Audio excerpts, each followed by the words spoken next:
I was doing a speech a few weeks ago that I called Your True Good Heart at my public speaking club. And I talked about this in an earlier video that I actually held myself to the training, to this science of the mind training of not planning it out, not trying to rise up to meet expectations, not trying to be perfect, but just trusting in myself, trusting in the process that whatever would come out of me, that it'd be good, and that is good enough.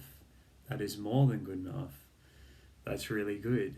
So just ordinary little old us, you and me and Lucy, are perfect, are lovable, are very likable and worthy of attention and time and eye contact and worthy of respect. So I was freestyling, talking about how I was speaking from my true good heart and inviting other people just to let your ordinary selves shine out and see the miraculous, see the marvelous, see the beauty in your ordinary true good self, and that is your true good heart. Such a good, innocent, true heart that's sparkling there and shimmering. And a good friend was telling me that one of their friends says they can see auras, and they got this sparkling and shimmering aura, and I can completely see that. But other people haven't recognized that.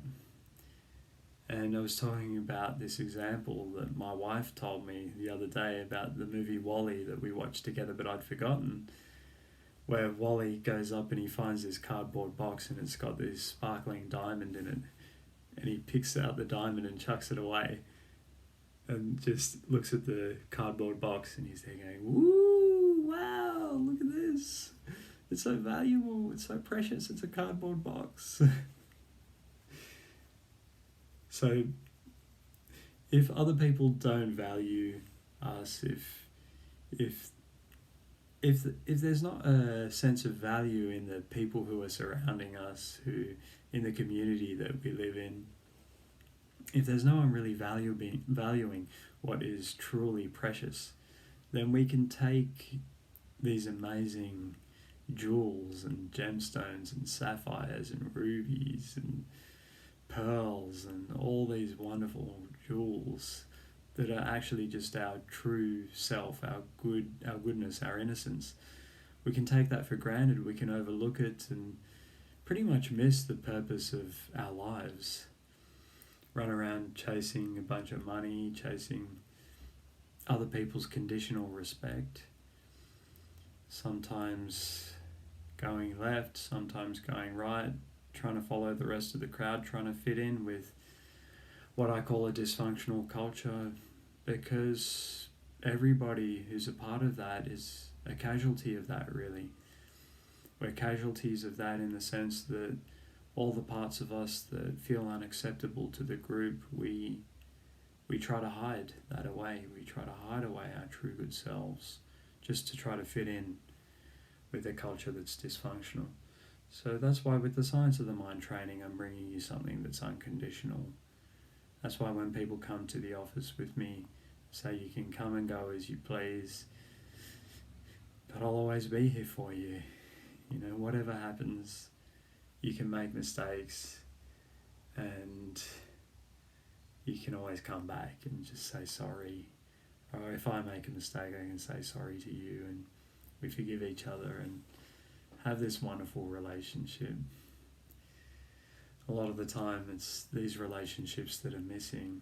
If when we were a baby, when we were a little kid, the only eye contact that we got was eye contact that felt like it was critical of us, it was judging us, it was viewing us as falling short, it was looking down upon us.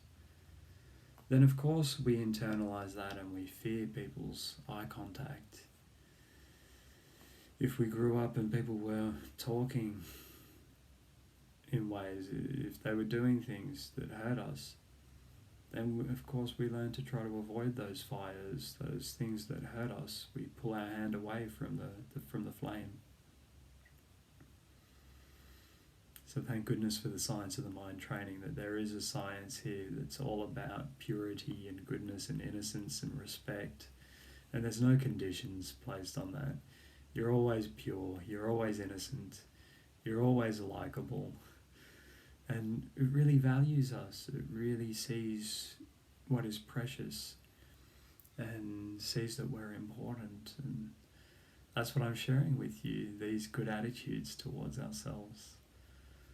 So have a nice day today, feeling important, and just knowing that whatever you're doing, if you're doing the Science of the Mind training and focusing on being good and doing good things and thinking good thoughts and speaking good words, whatever happens, you're doing good. Like, nothing is taken for granted with this training. There's no expectation. There's just a lot of support and encouragement and appreciation and gratitude that you're doing the training.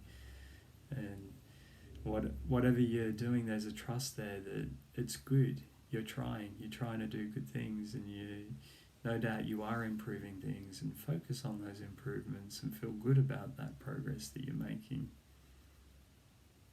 Because you are doing great. Very well done.